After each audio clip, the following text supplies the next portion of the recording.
Hello, mga kamaster, maraming salamat po sa lahat ng tumatangkilik ng ang daddy ng baby ko. Paki-follow and subscribe mga master para sa mga susunod pang mga kabanata. Kabanata 271. Walang iba ang makakaalam. Napamura si Riley nang marinig ang sinabi ni Aliona. Anastasia Tillman. Hindi kaya anak ng babaeng pulis iyon.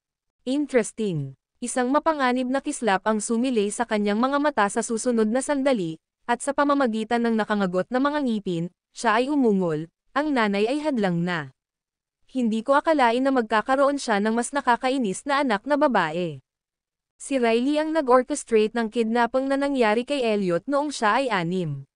Sayang lang at hindi niya nagawang tanggalin si Elliot ng isang babaeng pulis ang nagsakripisyo ng sarili para iligtas ang batang lalaki. Naramdaman niya ang dahilan kung bakit patuloy na binabayaran ni Elliot ang mga Tillman ay dahil si Anastasia ang 2 taong gulang na anak na babae ng babaeng pulis nang mangyari ang insidenteng iyon. Nahulaan pa niyang may balak si Elliot na pakasalan si Anastasia. Ang swerte lang ng Tillman family ang dapat sisihin sa pagkakasangkot muli sa kanya.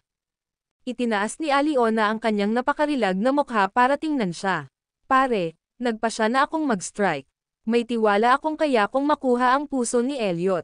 Bilang tagapag-alaga na lumaki sa ilalim ng pangangalaga ni Riley, sinisikap din niyang gantihan siya. Okay, huwag mo akong biguan. Iimbestigahan ko si Anastasia. Mahirap para kay Riley na makawala sa sama ng loob nang maalala niya kung paano siya pinalayas ni Elliot ngayon. Higit pa rito, nasa kanyang mga kamay pa rin ang napakalaking Presgrave Group. At kahit na umaagos sa kanyang mga ugat ang dugo ng mga Presgrave, wala siyang makuha kahit isang sentimo.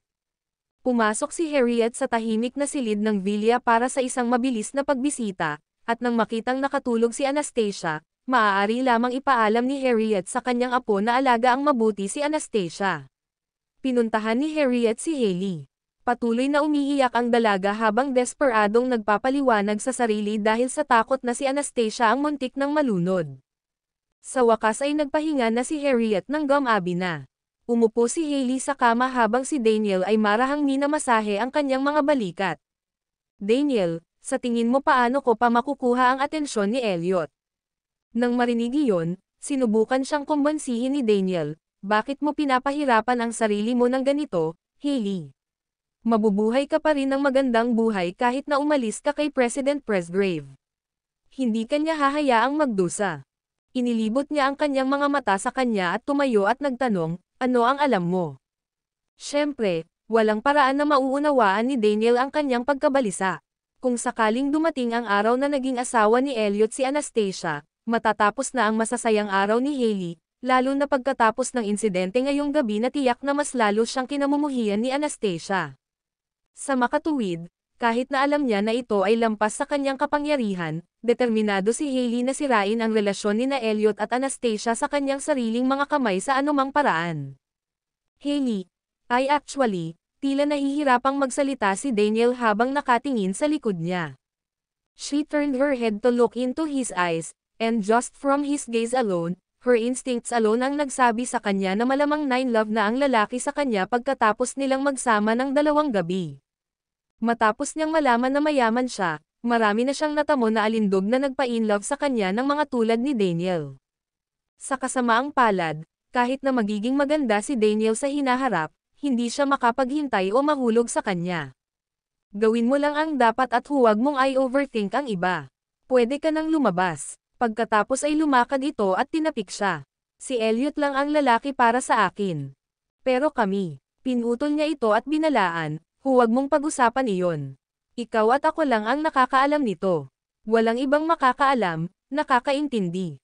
Napabuntong hininga na lamang siya habang atubiling itinulak ang pinto, at umalis. Nagkaroon ng bangungot si Anastasia sa kalagitnaan ng kanyang pagtulog. Para siyang lumubog sa dagat, pilit niyang nilalabanan ang inis na tila kamatayan. Hindi niya namamalayan na ikinaway niya ang kanyang kamay sa hangin habang siya ay humihingal na may masakit na ekspresyon sa kanyang mukha. Nasa kalagitnaan ng pagpapahinga si Elliot na nakapikit sa sofa sa tabi niya nang marinig niya ang boses na nagmumula sa kama. Agad siyang sumugod, at idiniin ang nakalahad niyang mga kamay pababa bago tumagilid. Anastasia, Anastasia. Sa patuloy na pagtawag nito sa kanya, sa huli ay nakalaya siya sa panaginip at nagmulat ng kanyang mga mata. Nang makita niya ang mukha nito, umupo siya at mahigpit na ipinulupot ang mga braso sa leeg nito na para bang hinahawakan niya ang huling piraso ng driftwood noong nasa bingit na siya ng kamatayan sa tubig. Ibinaon niya ang sarili sa dibdib nito at hinayla siya para yakapin ng mahigpit. Huwag mo akong iwan. Natatakot ako. Nagulat siya. Natigilan siya saglit bago sumili ang ngiti sa gilid ng kanyang bibig. Lumapit din siya para yakapin siya ng mahigpit, kumikinang ang mga mata sa tuwa. Huwag kang mag-alala, panatag niya sa kanya. Hindi kita iiwan, wala akong pupuntahan. Ang mukha ni Anastasia ay nakasandal sa kanyang puso na mainit at mabilis na tumitibok, at ito ay nakaramdam ng napakalakas at maaasahan. Kabanata 272. Naiisip mo ba? Hinaplos ni Elliot ang kanyang mahabang buhok, at inaliw niya ang kanyang pusong kagagaling lang sa bangungot. Huwag kang matakot, nandito ako. Unti-unting hamupa ang takot ni Anastasia. Nang bumalik siya sa realidad, doon niya lang napagtanto kung gaano siya kahigpit ng hawak sa kanya. Ang kanyang maputlang mukha ay agad na namumulaklak na parang pulang rosas, at mabilis niya itong binitawan. Sorry, nahihiyang sabi niya. Para itulak mo ako pagkatapos mong mabusog, wala ka talagang konsensya. Reklamo niya. Habang nakaupo siya sa gilid ng kama, tumingin siya sa malaking kama na kinaroroonan niya at nagtanong, napaka-uncomfortable matulog sa sofa ngayon lang. Wala ka bang pakialam kung samahan kita sa kama? Namula na naman ang mukha niya dahil doon. Sa pag-aakalang mukhang hindi kasya ang sofa sa kanyang frame, hindi niya napigil ang tumabi sa puntong malapit na siyang mahulog. Iniwan na niya ngayon ang isang malaking bahagi ng kama sa kanya. Pakituloy. Itinaas niya ang kumot sa kama, at sa mahahabang braso, marahas niyang hinayla pabalik ang babaeng nakasabit sa gilid ng kama. Bakit ka tumatakas? Ano sa palagay mo ang gagawin ko sa iyo kapag nasa ganoong kalagayan ka? Sa isang hatek, nakadikit na siya ngayon sa dibdib niya. Ito na ang pinakamadilim na oras ng gabi noon, at hindi siya gumawa ng ingay para basagin ang katahimikan sa paligid. Kaya lang, sa iisang kama sila natulog. Nahirapang makatulog muli si Anastasia, nakatatapos lang magpahinga. Itinaas niya ang kanyang ulo, at mula sa anggulo kung saan siya tumitingin, siya ang may pangunahing upuan sa kaakit-akit na jawline at matalim na collarbone ng lalaki. Walang alinlangan, imposibleng manatili sa mga bisig ng lalaking ito nang hindi iniisip ang tungkol dito at iyon.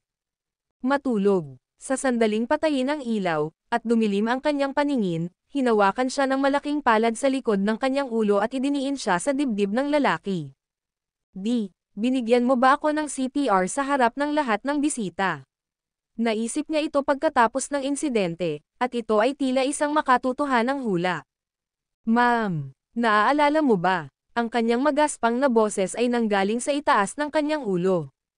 Bahagyang uminit ang mukha niya matapos ang walang pakialam na sagot nito. Ayoko, sagot niya. Ginawa mo iyon para iligtas ako.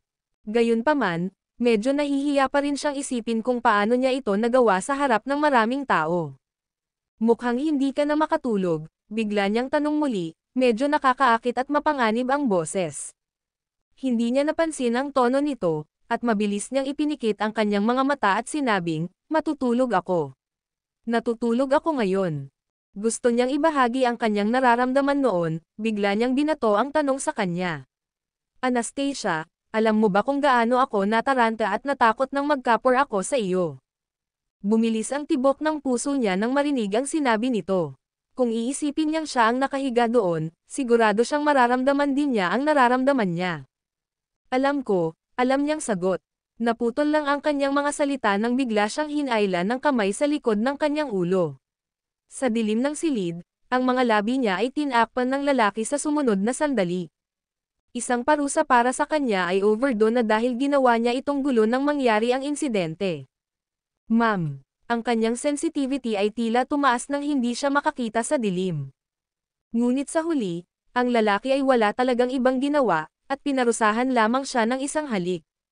Ang kanilang mga katawan, gayunpaman, ay nakakapit sa isa't isa.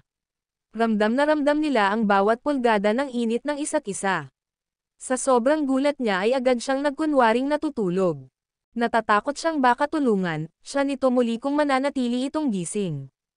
Sa kalaunan, hindi niya namalayang nakatulog siya sa mga bisig nito. Wala nang laman ang gilid ng kama ni Elliot nang imulat ni Anastasia ang kanyang mga mata kinaumagahan. Bahagya niya itong hinawakan, at nang maramdaman ang natitira na init, nagsimula siyang mamula. Sabay silang natulog kagabi, kung tutuusin. Hindi nagtagal, tahimik na nagdala ng malinis na damit ang isang attendant, at umalis sila kaagad pagkalagay nila ng labahan.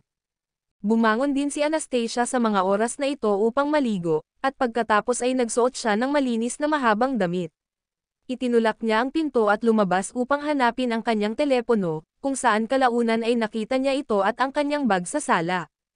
Tinuloy niya ang pagkuha ng kanyang telepono, at sa sandaling lumiwanag ang screen, napansin niyang nakatanggap siya ng ilang missed calls mula kay Francis at isang text message mula kay Erica. Nakakunot ang noo niya, nag-click siya sa message. Ito ay isang video na nagpakita kay Elliot na binuhat si Hailey pababa bago ito tumalon sa labas ng bintana, at pati na rin ang paglalagay nito sa kanya sa kama. Kahit alam ni Anastasia na si Hailey lang ang hinahanap ni Elliot, nasasaktan pa rin siya na makita ang kanilang interaksyon. Inilabas niya ang kanyang bag, at pagkatapos lamang niyang tawagan ang kanyang ama para sabihin sa kanya na ayos lang siya ay nakahinga ng maluwag si Francis.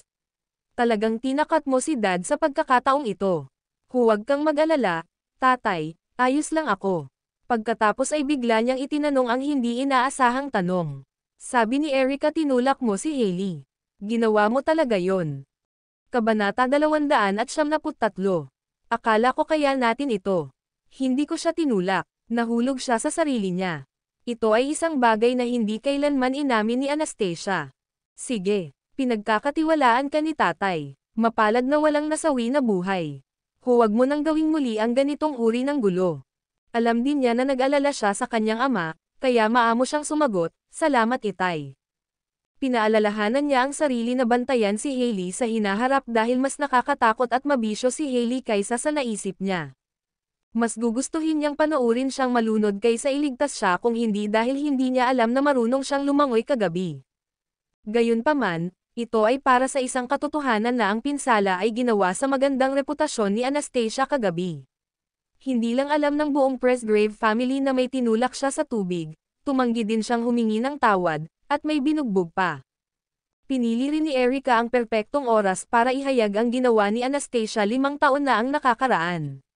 Matapos ang lahat ng nangyari, ang mga kamag-anak at kaibigan ng mga Presgrave ay malamang na naisip na siya ay isang masamang babae.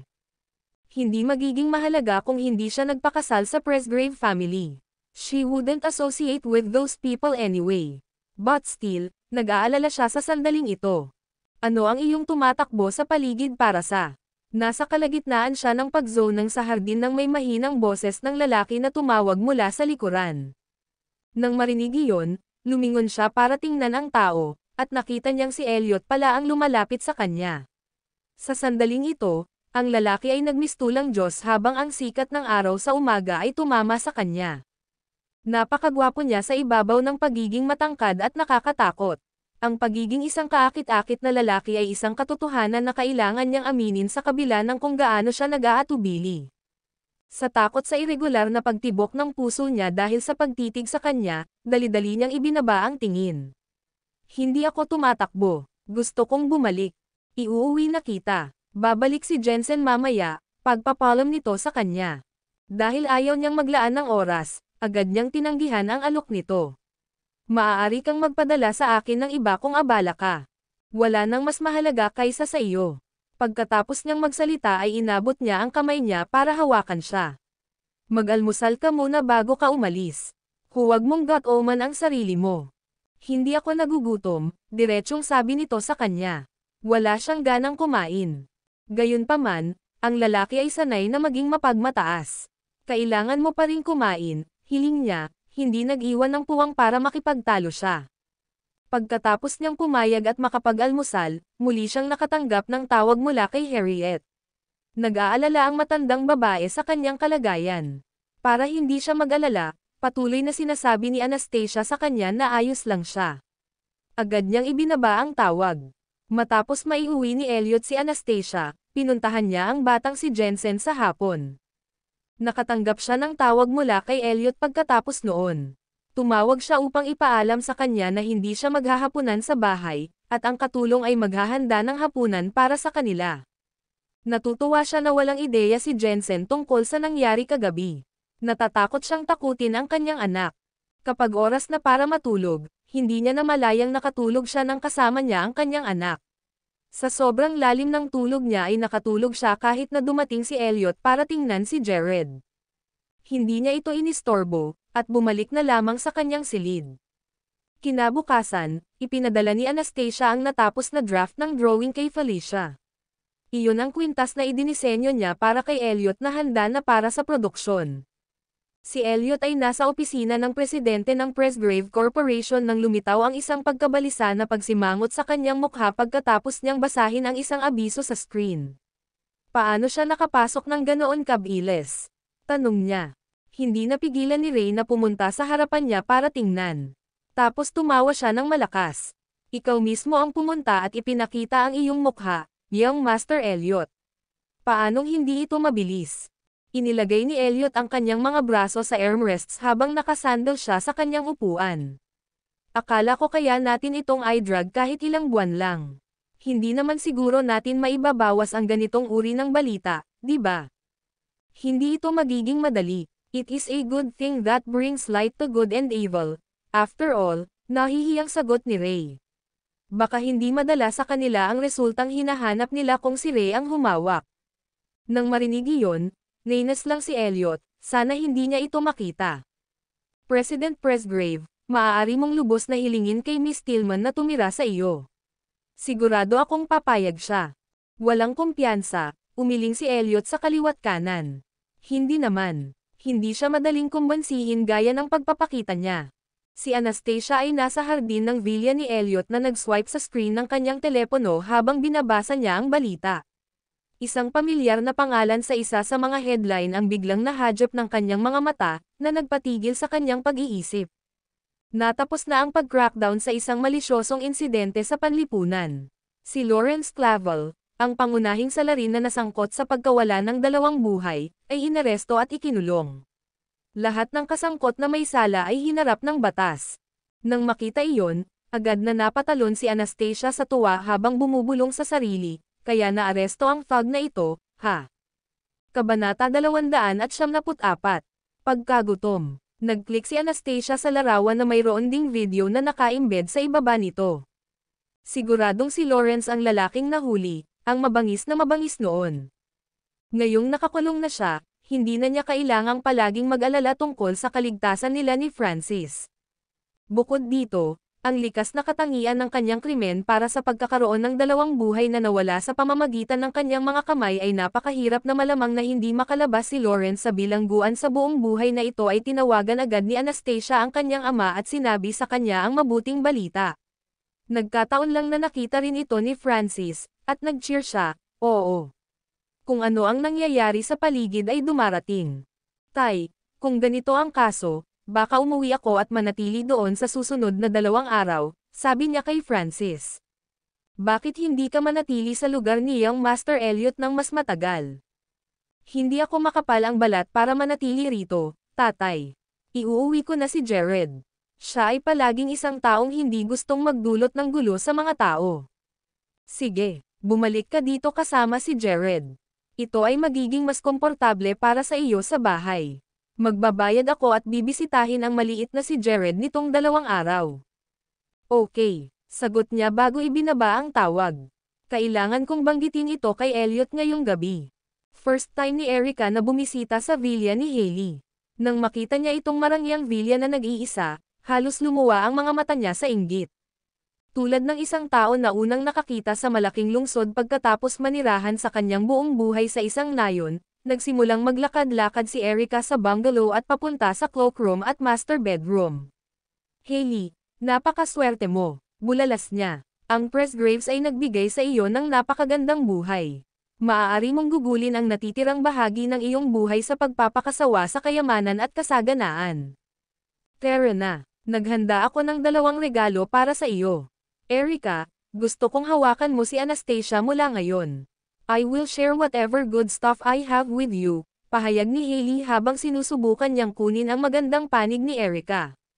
Si Erica, bilang ganti, ay umalangaw-ngaw. Sige, talagang tutulungan kitang harapin si Anastasia. Siya ang taong pinakaayaw namin ng nanay ko. Si Erica ay mas sabik na gawin ito. Sa tulong ni Hailey, magkakaroon siya ng mas magandang pagkakataon na makuha ang ari-arian ng kanyang ama sa hinaharap. Binigyan siya ni Hailey ng 2 piraso ng alahas na siya mismo ay hindi masyadong nagustuhan, ngunit tuwang-tuwa si Erica para lamang matanggap ang mga regalo. Nagsimulang mag-chat ang dalawa tungkol kagabi habang nag-e-enjoy sila sa afternoon tea. Napuno ng puot ang mga mata ni Hailey habang nagsasalita sila. Dati man lang pinapakita ni Elliot ang kanyang pasensya at pag-aalaga sa isang tiyak na lawak, ngunit mula nang akitin siya ni Anastasia, ang kanyang puso ay ganap na naalis. Hailey, may tanong ako. Sino ba talaga ang lalaking natulog kay Anastasia noon? Mahahanap natin siya at ipaagaw sa kanya ang anak ni Anastasia. Naisip din ito ni Erica. Napakunot ang noo ni Hailey nang marinig ang mungkahi niya. Wag na muna natin pag-usapan yan. Hindi niya ito kukunin sa pagkakahiga. Magiging problema ako kung magpasya siyang kumagat pabalik. Lingid sa kaalaman ni Erica, ang dahilan kung bakit hindi nang ahas si Hailey na gawin ito ay dahil ang lalaking nakasama sa kama ni Anastasia noong gabing iyon ay si Elliot.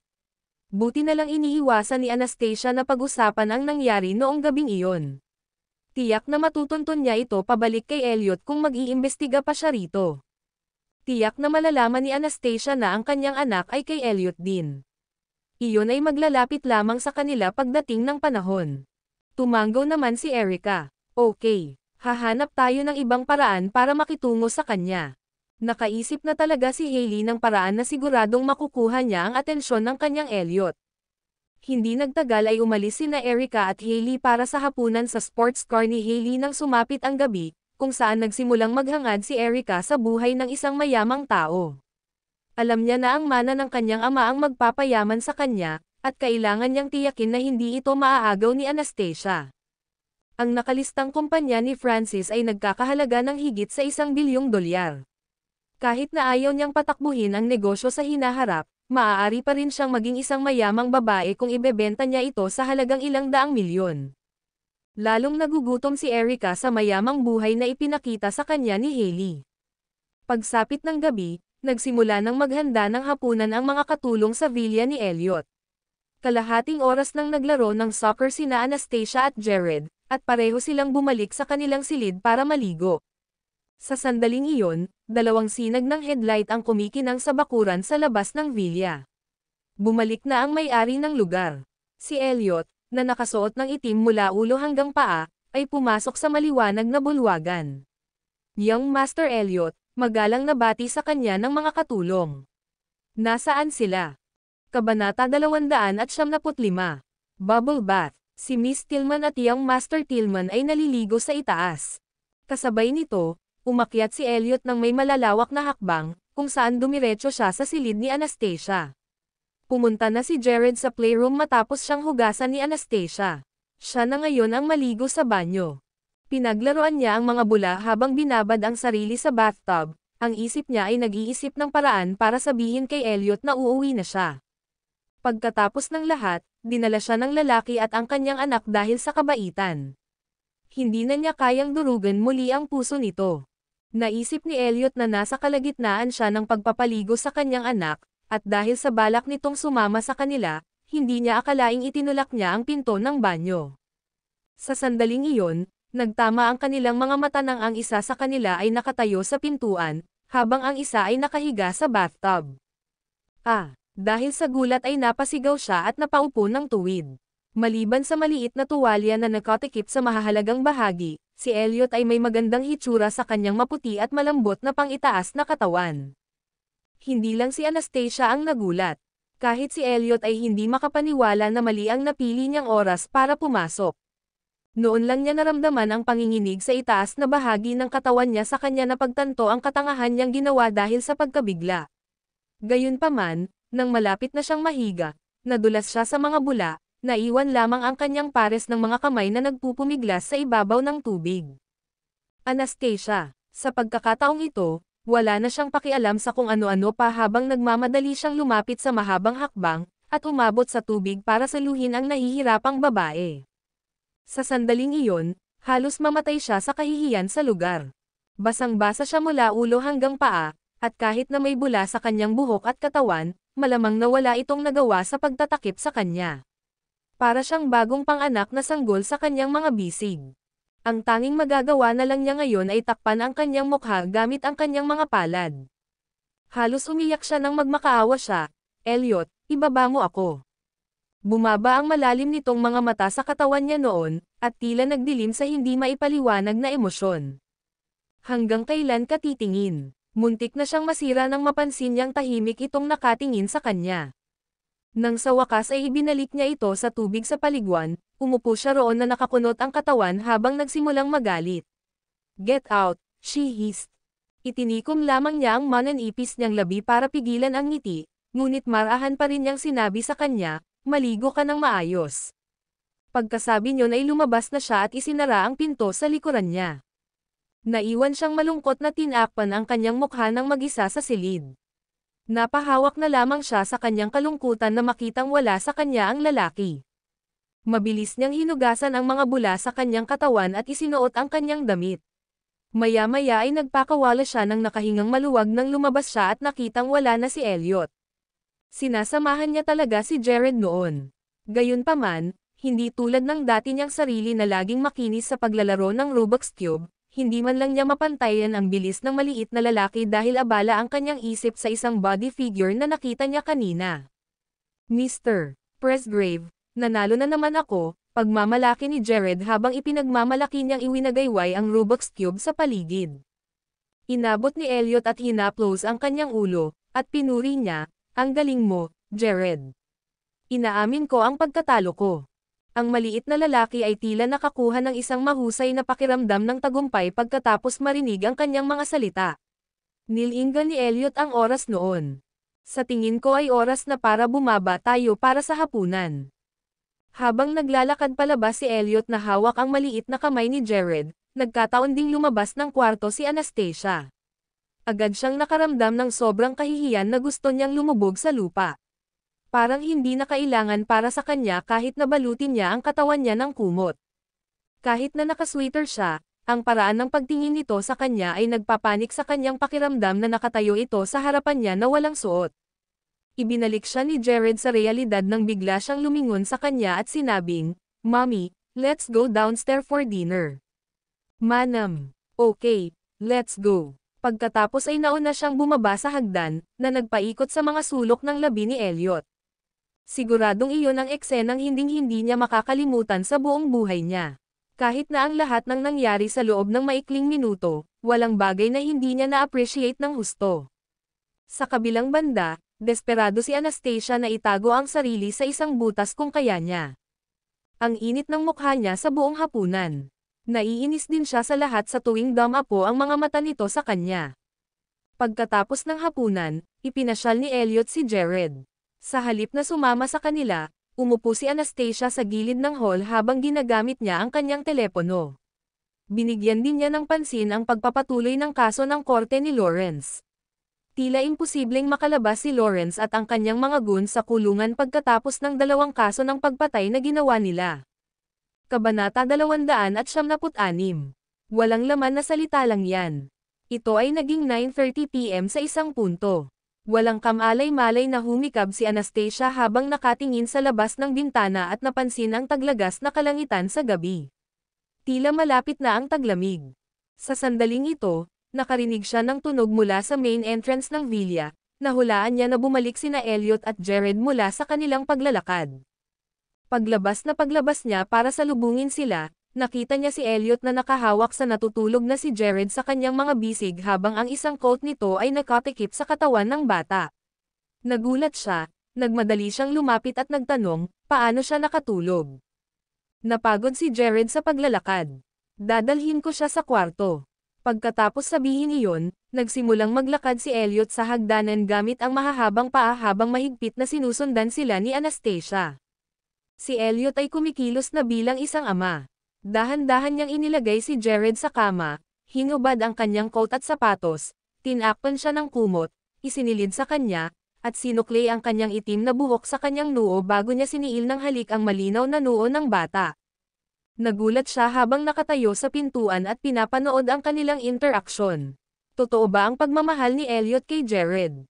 Nagtaka siya. Gusto ba niya ang isang bata na walang kadugo sa kanya?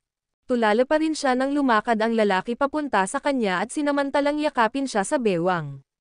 Pagkatapos ay marahan niyang isinara ang pinto. Sa gulat, mabilis siyang napaatras at iniunat ang mga kamay para itulak siya sa malakas nitong dibdib.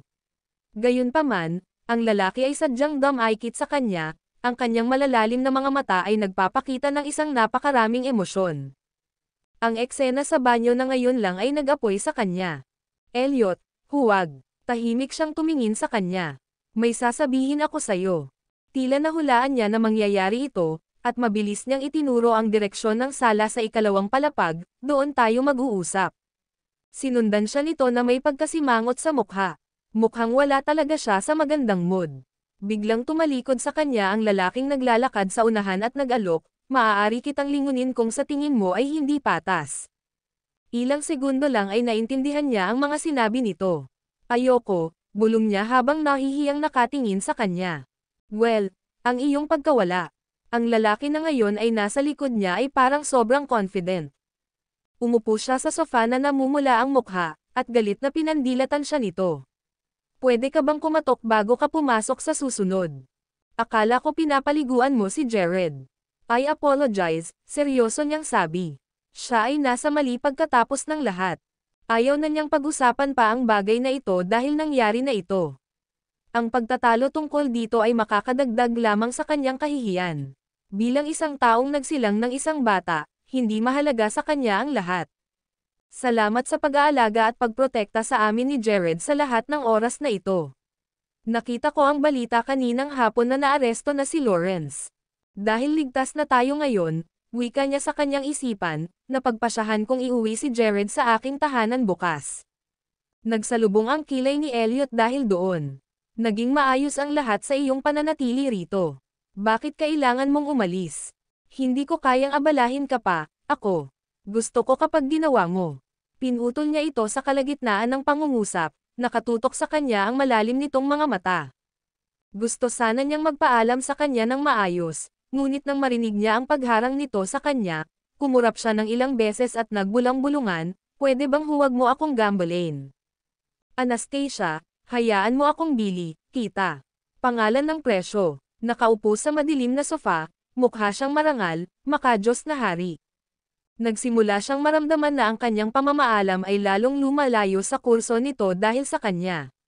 Sa sobrang galit, bumantong hininga siya, Elliot, pwede mo ba akong tapusin? Kung nangako ka lang na mananatili ka. Ayokong makarinig ng iba. Gusto niyang kumilos ng matigas ang ulo kahit na alam niya kung paano pa rin siya aalis kapag naisipan na niya iyon. Hindi niya pinansin ang mga salita nito at nagpatuloy, salamat sa pagpapatira sa amin ni Jared sa napakaraming da. Paano mo ako pasasalamatan? Muli niya itong pinutol, na hindi makapagsalita. Ang bastos na lalaki, siya fume. Sa halip na sagutin siya, binato niya ito ng tanong.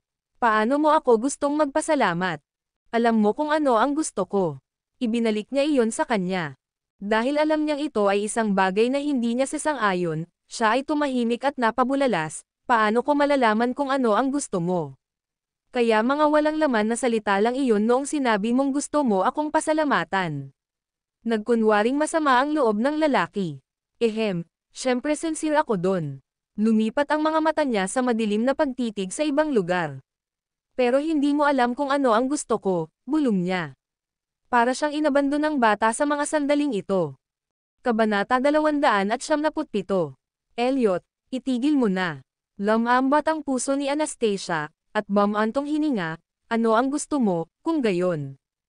Hindi mo ba alam kung ano ang gusto ko? Muling ibinalik ni Elliot ang tanong sa kanya.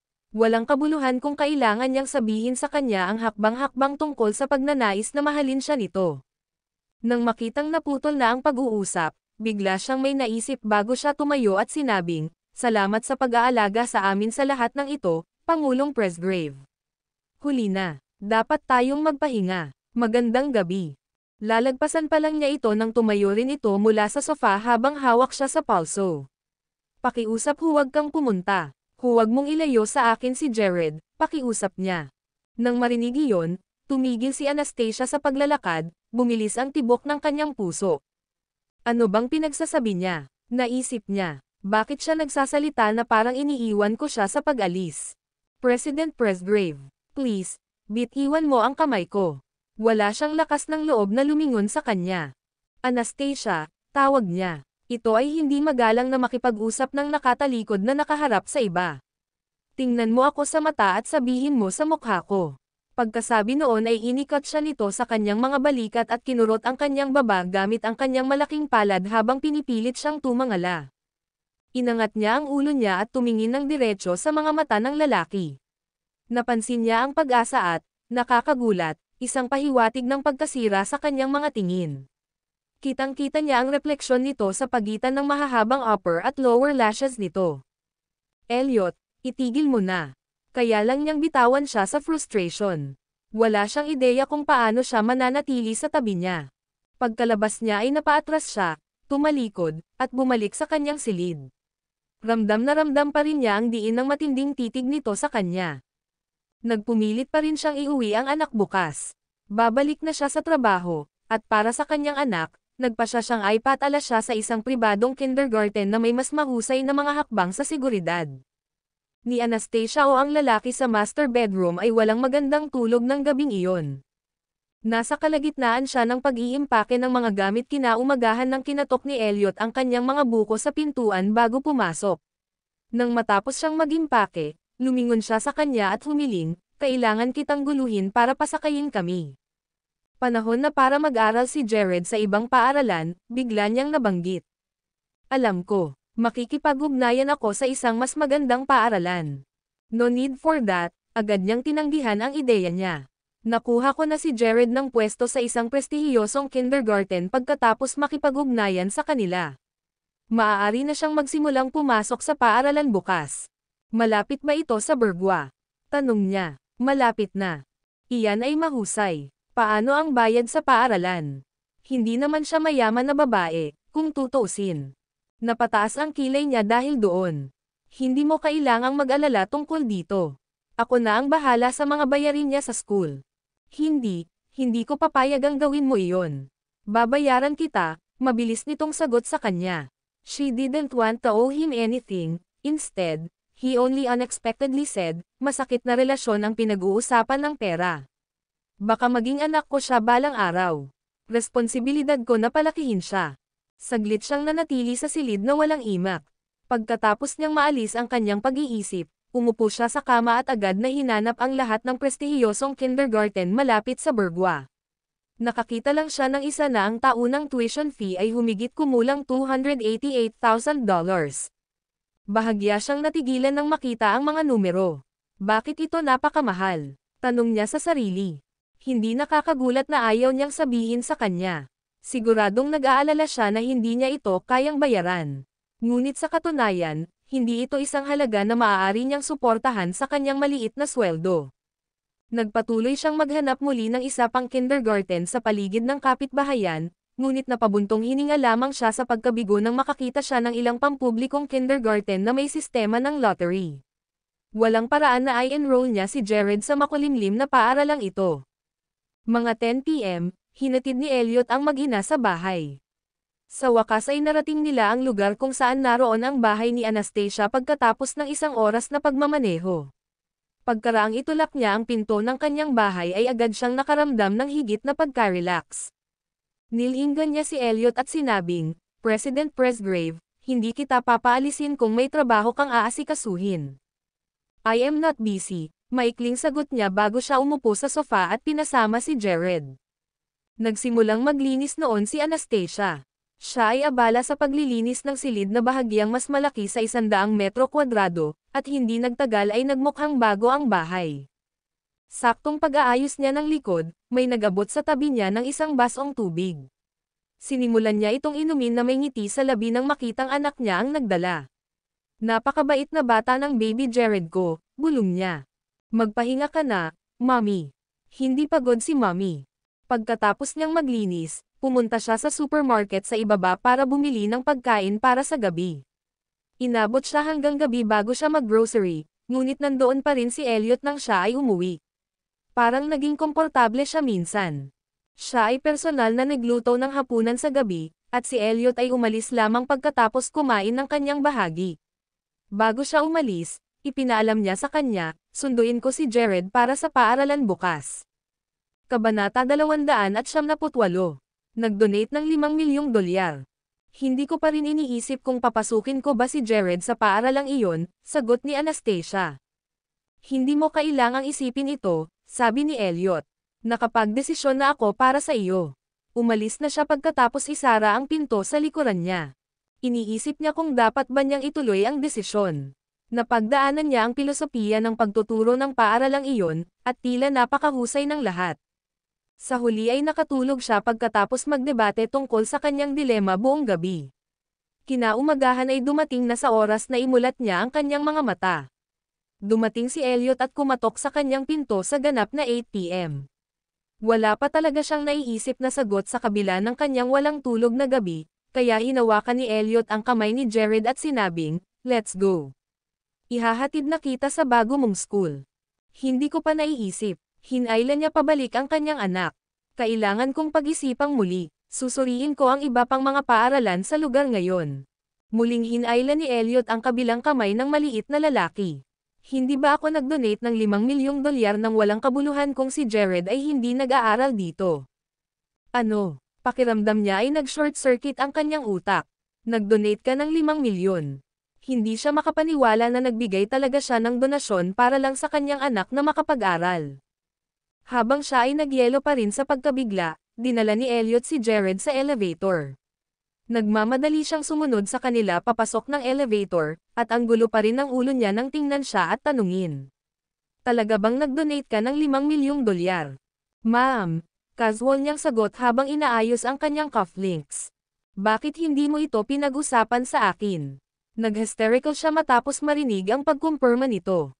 Hindi siya makapaniwala kung gaano sinadya si Elliot. Sa palagay ko ay hindi kailangan ng anumang talakayan para sa ganitong uri ng walang kabuluhang bagay. Gumawa ako ng desisyon halos kaagad. Bahagyang naningkit ang mga mata ng phoenix ng lalaki. Pakiramdam ni Anastasia ay parang isang malaking bato ang idiniin sa kanyang dibdib na hindi siya makahinga. Ang $5 milyong donasyon ay biglang naramdaman na responsibilidad niya. Hindi, naisip niya. Hindi ko hahayaang masayang ang kanyang donasyon. Nakahanap siya ng isang pribadong kindergarten mga 20 minuto mula sa kanyang pinagtatrabahuan, at mayroon itong taunang bayad na $100,000 na kayapa niya. Biglang naging 180 ang ugali niya, at ngumiti siya sa kanya. Ihahatid ko na si Jared sa school mamaya. Bakit hindi ka bumalik sa kumpanya, President Presgrave? Kailangan kong makipag-usap ng maayos sa guro pagkarating ni Jared sa bago niyang paaralan. Ipinagpaliban ni Elliot ang isang pagpupulong sa umaga para lamang ipadala ang batang lalaki sa paaralan. Malungkot siyang sumagot, "Sasama ako sa iyo." No, agad niyang pagtanggi. "Sige at maging abala sa iyong trabaho." Magsasalita pa sana siya nang makababa siya ng elevator nang mag-ring ang phone niya. Pagkaabot niya sa phone niya at tinanggap ang tawag ay kinausap niya ito. "Hey, okay, lalapit ako." "Sige, kung ganoon, maaari mong ipadala si Jared sa Eden Kindergarten. Nakaayos na ang lahat, maaari siyang pumasok kaagad sa mga klase."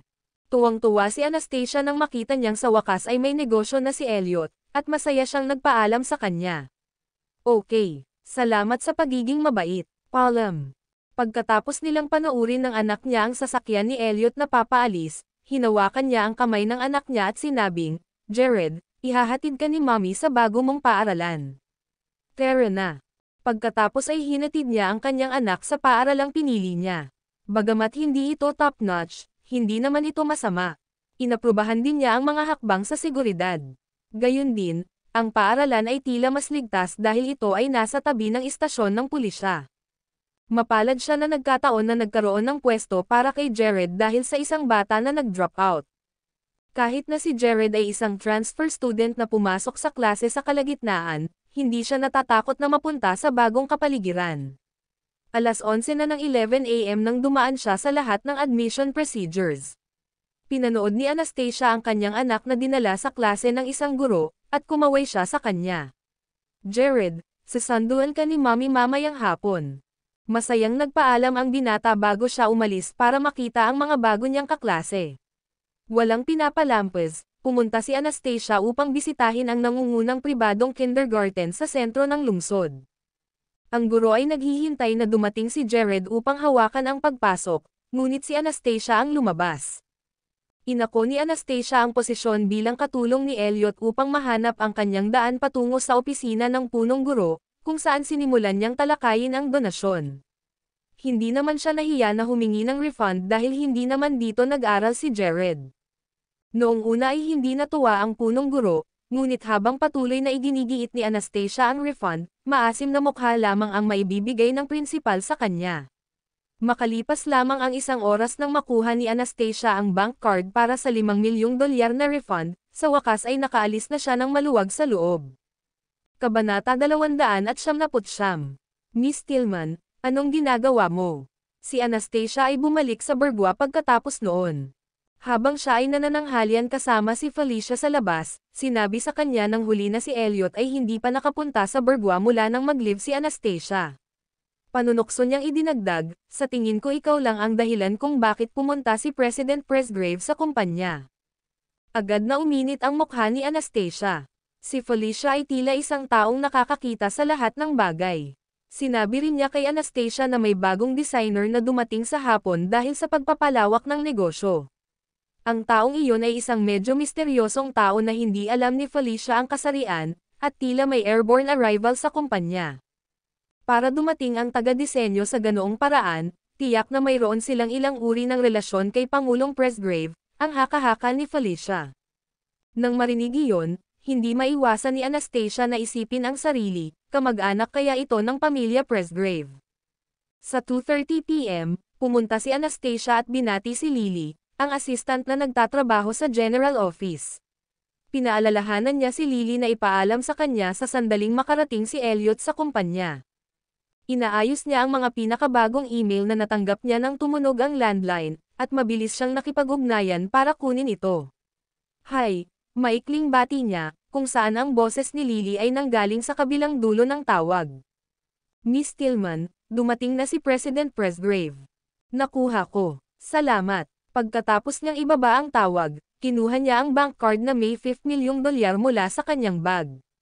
Hindi na niya hinintay na ibigay ito kay Elliot para mas gumaan ang pakiramdam niya. Dala ang card sa kanyang kamay, naglakad siya patungo sa direksyon ng elevator, kung saan pinindot niya ang button papunta sa ika-8 palapag. Bigla niyang naisip ang sinabi ni Felicia kung paanong hindi nakapunta si Elliot sa Burgua nitong linggo. Ngunit narito siya ngayon, isip niya. Totoo kayang nandito siya dahil sa akin. Hindi siya kailanman naniwala na may kakayahan siyang pabayaan si Elliot sa maluho at maluwang na opisina ng punong tanggapan ng Presgrave Group, at lumipat sa isang lugar tulad ng Burgua. Ngunit ito ay para sa isang katotohanan na si Elliot ay narito ngayon. Sa pagdaan niya sa opisina ni Lily, napansin niyang wala ang katulong sa kanyang upuan. Diretso siyang naglakad patungo sa opisina ni Elliot, at nang makita niya ang pinto na nakatago sa simpleng paningin, kakatok na sana siya rito nang makarinig siya ng mapanoksong tawa mula sa likod ng pinto. Talagang magsisikap ako at tutuperin ko ang iyong mga inaasahan, Elliot. Hindi mo kailangang magpasalamat sa akin, magiliw na sabi ni Elliot sa kanyang malalim na boses. Maaari kang humingi ng tulong sa aking trabaho sa hinaharap. Ma'am, alam ko. I will try my best para hindi ka maabala. I am already very happy to be your subordinate. Ang sarap pakinggan ng boses ng babae. Para sa kanya na magkaroon ng isang matamis at malambing na boses, malamang na siya ay isang kagandahan din. Ito ba ang airborne designer na sinasabi ni Felicia? Parang kilala niya ng personal si Elliot.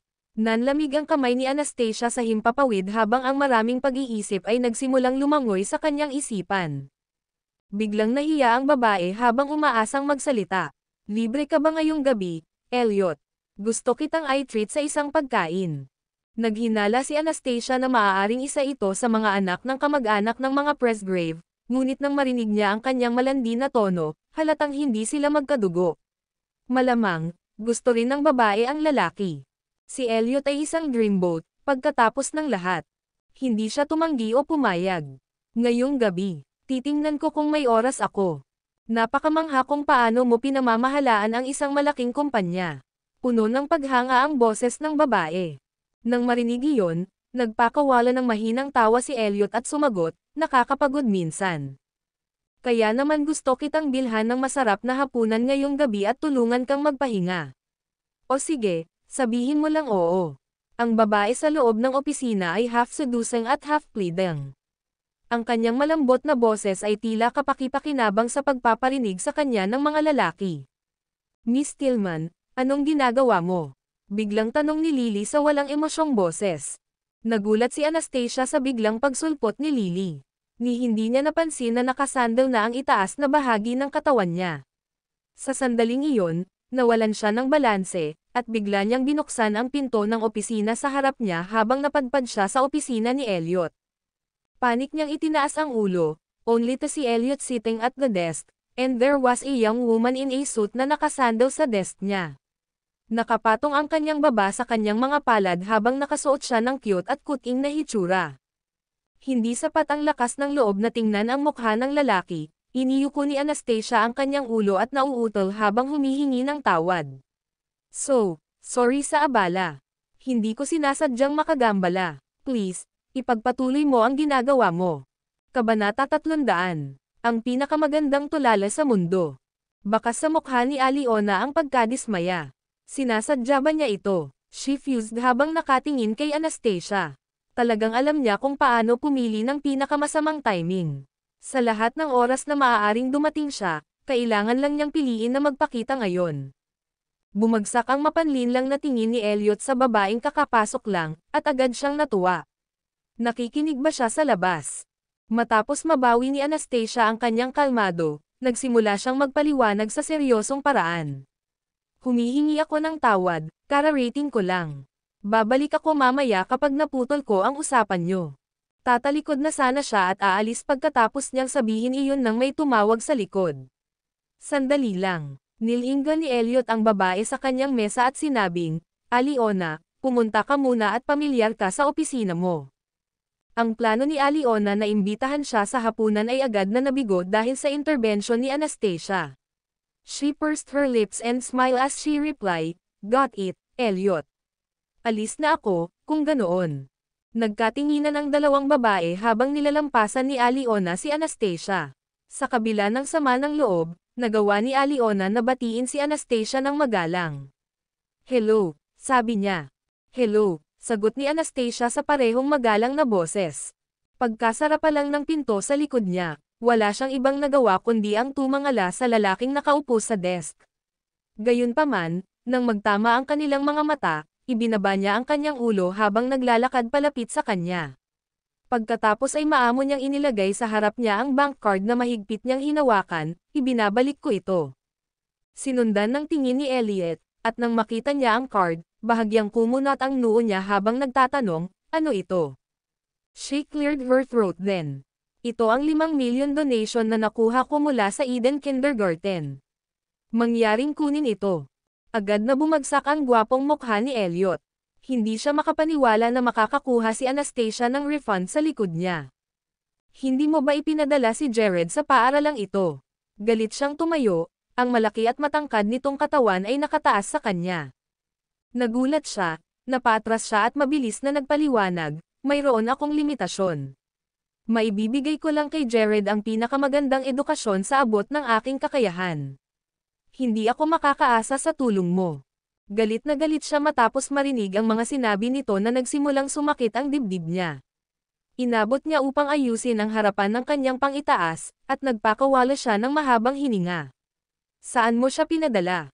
Para sa kanya ay tila siya ang pinakanabalisa dahil hindi natanggap ng kanyang anak ang pinakamahusay na edukasyon.